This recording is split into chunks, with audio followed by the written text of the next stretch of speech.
عزو السلام تنبصحكم زخبركم تعزبتي كما يتعلو رحس بعد لدتنا ثمننا نلو مع عربي شو عطت الريف فرق معلتن فرنسا دالو زينا ومستنر رحنا لكم قريبنا لنا كسافة أمين بكتالكم بخبر زعدم يرمياس قبر العلي فرما أرستاتو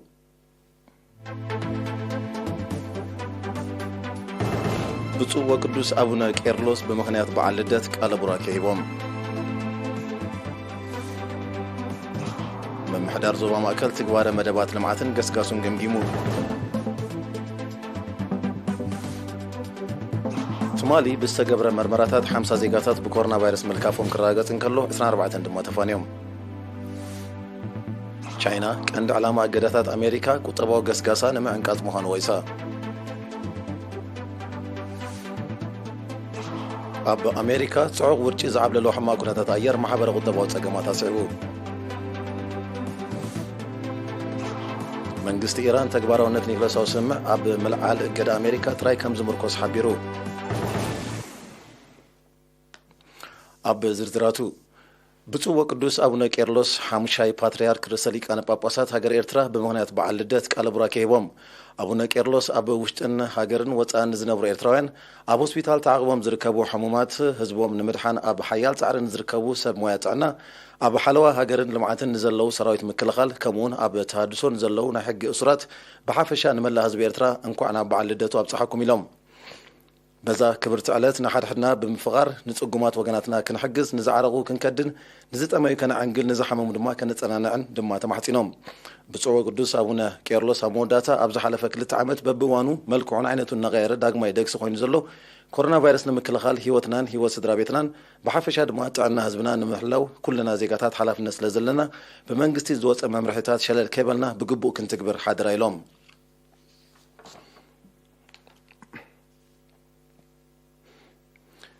ممحدار زوبا ماكل بحاموشن شديشن طري ابزق قانو اخيبا تكبار مدبات المعات كلتشن سراحدن غسغاسو بمغمغام اوطن سراح كلتشن سران كلتن زتيو اكايد سراح ممحدار اتو زرئيت تولد برهان اب زسمعو مخفت قال تركب نقطعات مكلغال كورونا فيروس اب قمت متاو بقرطون اغبابن تسفون تساتفو ككاد كمسوسنه بمتقاس مسلو كونتات نايت لبدا اذا اغباب زي كساب زتحت محاور بعتوبنات كسرحلو ازاخيرو بمسرز غربه صبصاب سنه انتاو قرساتن هايمانوتاو بوتاتاتن اب معقب حدثت سمحشو هنصاتاتن تعتقرتن اب مفتاشن مصداقن كمون تغوار بقعتن بروجكتات اب مكتتال نطف عيو كمتسلسل كفله تقايلو بزي كازي مرعى تحت ادما اموغاد مدبرات مصاري ماين صعات الكتريستين اب مصغانن مودادن كمون لبدا كوفيد 19 اب مكلخال اتابع اسراح كمتعمق گلصن كلو اب مداي تمرت زرح حضرتات لمقلاس توست سغومتات غنا بزح كم استرفو تقيسو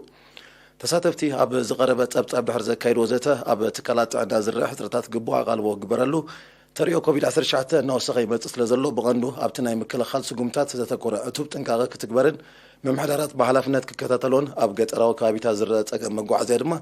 ፍታሕ ክናደሉ ዝብል ሪቶታት አቅሪቦም አማሕዳር ዞ ማከላቱ ፍሳይ ኃይለ اب زهبو مزازه مقال زقرب ጸብጻብ ሓደ በሓደ አተኩሮ ዘድልዮ እኳ እንተኾነ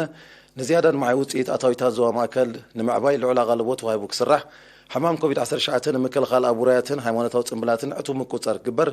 መደባት ምገራብ ከሕየል ድማ አማሕደርቲ ተሮም ከዕዙ ጸውዒው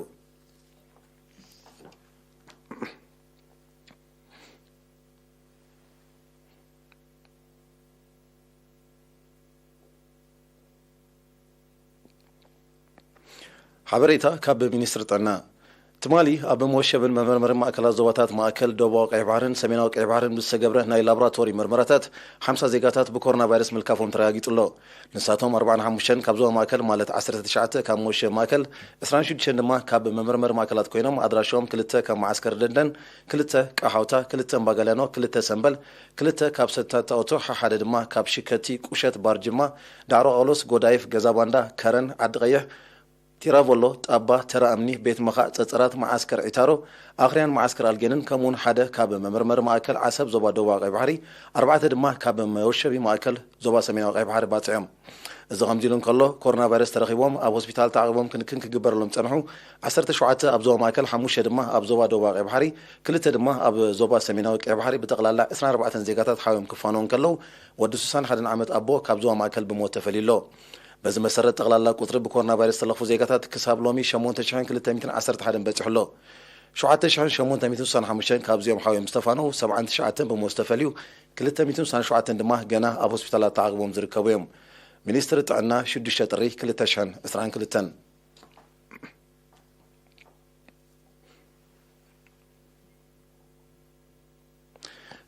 እዚ ምዕራባዊ ግንባር ብተሳታፍነት ሰራዊት ህዝብን ሃገራውያን ኩባንያታት ህንፃን ኣብ ንኡሳን ዞባታት ሻምብቆ 30 ጽንሐ ልምዓታውን ዳግመ ህንፃውን መደባት ንምድንፋዕ ኣበርቲዑ ከም ዝሰርሕ ኣረጋጊጹ እቲ እዚ ነዝገለጸ ወከልቲ ህዝቢ ዝተፈላለያ ምሕደራት ከባቢ ንኡሳን ዞባታት ሻምብቆን ኣባላት ሃማደን ብምኽንያት ሓድሽ ዓመትን በዓል ልደትን ኣብቲ ከባቢ ኣብ ዝካየድ ዘሎ ልምዓታውን ዳግመ ህንፃውን መደባት ንዝሳተፉ ዘለዉ ኣባላት ሓይልታት ምክልኻል ኣብ ዝገበርዎ ናይ ምትባዕ እንግዶት እዩ ኣብቲ ብክልተ ጥሪ ዝተኻየደ ብባህላዊ መሰናዶታት ዝማዕረገ እንግዶት ኣዛዚ ምዕራባዊ ግንባር ብርጋዴር ጀነራል ስምዖን ዕቁባ ኣብ ዘስምዖ ቃል ነቲ ኣብ ልምዓት ተዋፊሩ ዘሎ ሰራዊት ንምትባዕ ንዝተወስደ ተበግሶ ድሕሪ ምጓስ ክሰላሰል ፀንሐ መደባት ኣብዚ ዓመት እዚ እውን ብዝለዓለ ናህሪ ክቕፅል ምዃኑ ኣረጋጊጹ ህዝቢ በቲ ኣብ ከባቢኡ ዝሰላሰል ዘሎ ልምዓታውን ትሕቲ ቅርፅን መደባት ሕጉስን ተስፉን ምዃኑ ዝሓበረ ኣመሓዳርን ዞባ ሻምብቆ ኣቶ ካሕሳይ ኣስራት ብግድዩ ኩለን ምምሕዳራት ተሳትፈንን ኣበርክቶንን ንምዕዛዝ ኣበርቲዐን ከም ዝሰርሓ ገሊጹ ሓላፊት ሃማደያ ኣብቲ ንኡስ ዞባ ወይዘሮ ምብራቕ ኣስፋ ድማ ኣብ ከባቢኦም ዝትግበር ዘሎ ንጥፈታት ልምዓት ሰራዊት ኤርትራ ሰራዊት ልምዓት ምዃኑ መሊሱ ዘረጋግጽ ከም ዝኾነ ብምጥቃስ ኣብ መጻኢ እውን ተመሳሳሊ ናይ ምትባዕ መደባት ከም ዝውደብ ኣረጋጊጻ እቲ መደብ ጉጅለ ባህሊ ክፍለ ሰራዊት 57 ብዘቕረበቶም መሰናዶታት ደሚቑ ነይሩ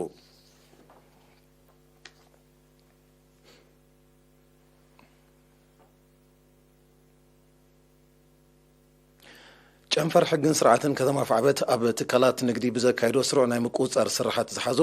ናይ ተጠቃምነት ግዜኡ ኣብ ልዕሊ ዝወደቐ በብዓይነቱ ሃለኽቲ ንብረት ናይ ምውጋድ ስጉም ተወሲዱ ሓላፊት ናይቲ ጨንፈር ወይዘሮ ኣምና መሓሙድ ነይሪና ብዝሃበቶ ሓበሬታ ኣብቲ ዘካይድዎ ናይ ምቁፅጻር ዕማም ልዕሊ 70 ናቕፋ ዝግመት መዓልቱ ዝሓለፈ ከም ጸባ ዘይቲ ብልዒ ቀጠፍ ሻሂ ሳልሳ ተምሪ ብሽኮቲ ለቢቶን ካልእን ከም እተረኽበን ኣብ ቅድሚ ዝምልከቶም ኣካላት ከም እተቓጸለን ገሊጻ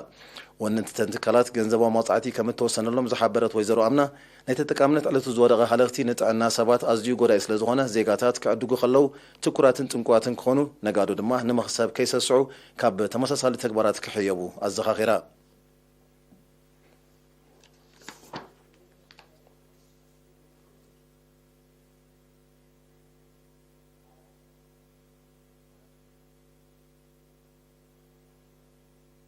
ዝኸበርኩም ተዓዘብቲ ዝስዕብ ኣህጉራዊ ዜና እዩ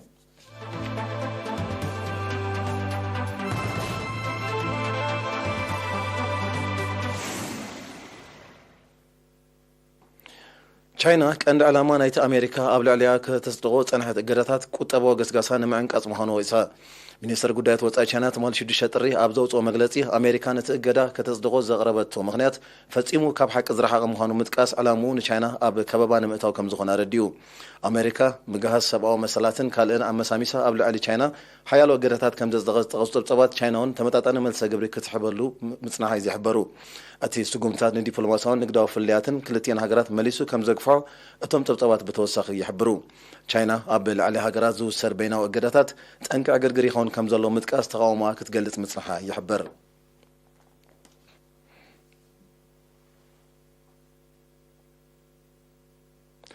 ኣብ ሰፊሕ ምብራቃዊ ክፋል ሕቡራት መንግስታት ኣሜሪካ ተኸሲቱ ዘሎ ጽዑቕ ውርጪ ዝዓብለሎ ሕማቕ ኩነታት ኣየር ማሕበራዊ ቁጠባዊ ፀገማት ኣስዒቡ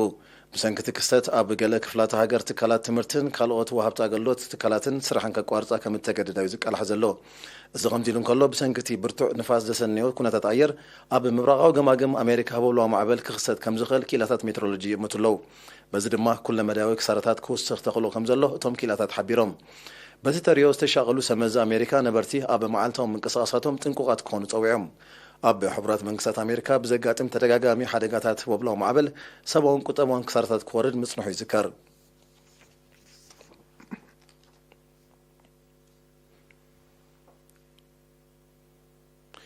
መንግስቲ ኢራን ተግባራውነት ኒኩለሳዊ ስምምዕ ኣብ ምልዓል እገዳ ኣሜሪካ ጥራይ ከም ዝምርኮስ ደጊሙ ሓቢሩ እቲ ኣብ 2015 ዝተበፅሐ ስምምዕ ተግባራዊ ክኸውን ኣብ ልዕሊያ ፀኒዑ ዘሎ እገዳ ክልዓል ክትፅውዕ ፀንሐት ኢራን ነቲ ፃውዒት ኣብ ዝሓለፈ ቀረባ ሳምንታት ኣብ ኣውስትራልያዊት ከተማ ቬና ኣብ ዝተቃንዐ ናይ ሻሙናይ ዙርያ ርክብ ከም ዝደገመቶ ኣይርስዓን ይኹን እምበር ኣብቲ ርክብ ዝተሳተፋ ቀንዲ መሻርክቲ ኣሜሪካ ዝኾና ብሪጣንያ ፈረንሳ ጀርመንን ነቲ ብኢራን ዝቐረበ ፃውዒት ዝጥቀስ ኣቐልቦ ከም ዘይሃቦ እዩ ዝግለጽ ኢራን ኣብ ልዕሊያ ፀኒዑ ዘሎ እገዳ ኣሜሪካ ክልዓል ተቕርቦ ዘላ ፃውዒት ተቐባልነት ምዘይረክብ ንመጠን ምምዕባል ዩራንየም ክትውስኸሉ ምዃና ተጠንቅቕ ዘላ ኣብ 2018 ካብቲ ስምምዕ ሰሓበት ኣሜሪካ ኣብ ልዕሊ ኢራን ተደጋጋሚ እገዳታት ከተጽድቕ ምጽናሓ ከም ሳዕቤኑ ድማ ኢራን ኒኩለሳዊ መደባታ ንምምዕባል ስጉምታት ከም ዝወሰደት ፀብፀባት የረዱ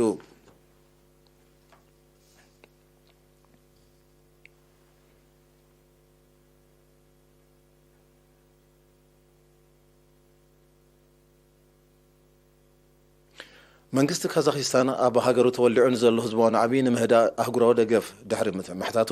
ብሩስያ ዝምራሕ ፀጥታዊ ኪዳን ትማሊ 6 ጥሪ ኣባላት ሰራዊት ከም ዝለኣኸ ይግለጽ ኣሎ።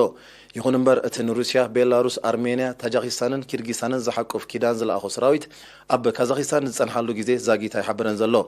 እቲ ብሰንኪ ናህሪ ዋጋታት ነዳዲ ዝተወልዐ ንዓቢ ዝኸፍአ ኣንፈት ብመሓዙ ብ5 ጥሪ 10 ሰባት ከም እተቐትሉን ልዕሊ 1,000 ካልኦት ከም ዝቆሰሉን እዮም ጸብጻባት ዘረድኡ። መንግስቲ ካዛክስታን እቲ ግጭት ንምህዳእ ንኽልተ ሳምንታት ጸንዕ ህጹጽ ናይ እዋን ሓደጋ ድንጋጌ ከም ዝኣወጀ ይዝከር። ብሰንኪ ሳልስቲ ኣውፂሩ ዘሎን ኣብ ታሪክ ናይቲ ሃገር ዝኸፍአ ምዃኑ ዝተጠቕሰ ህዝባዊ ናዕቢ ከቢድ ንዋታዊ ዕንወት ከም ዝወረደ እዩ ዝቀላሕ ዘሎ።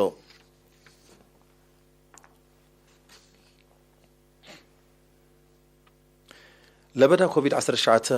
ኣብ ሓያሎ ሃገራት ኤውሮጳን ኣሜሪካን ብልዑል ናህሪ ኣብ ዝላባዓሉ ዘሎ እዋን ኣብ ፈረንሳ ትማሊ ጥራይ ልዕሊ 330,000 መልከፍቲ ከም እተመዝገበ ጸብጻባት ሓቢሮም። ኣብቲ ሃገር 5 ማዕበል መልከፍቲ ናይቲ ቫይረስ ተኸሲቱ ምህላው ዝሓበሩቶም ጸብጻባት ናይ ዝሞቱ ሰባት ቁጥሩን ብናህሪ ይውስኽ ከም ዘሎ ኣረድዮም።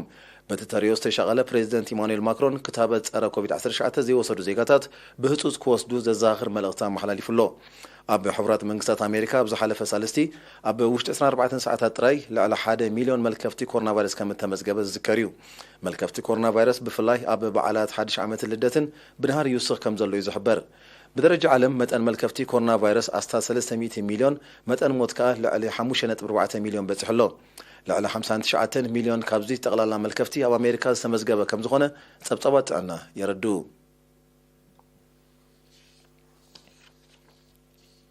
ዜና ንምዛም ኣርእስታቱ ከዘኻኽረኩም። ብፁዕ ወቅዱስ ኣቡነ ቄርሎስ ብምኽንያት በዓል ልደት ቃለ ቡራኬ ሂቦም። ምምሕዳር ዞባ ማእከል ትግባረ መደባት ልምዓትን ገስጋሱን ገምጊሙ።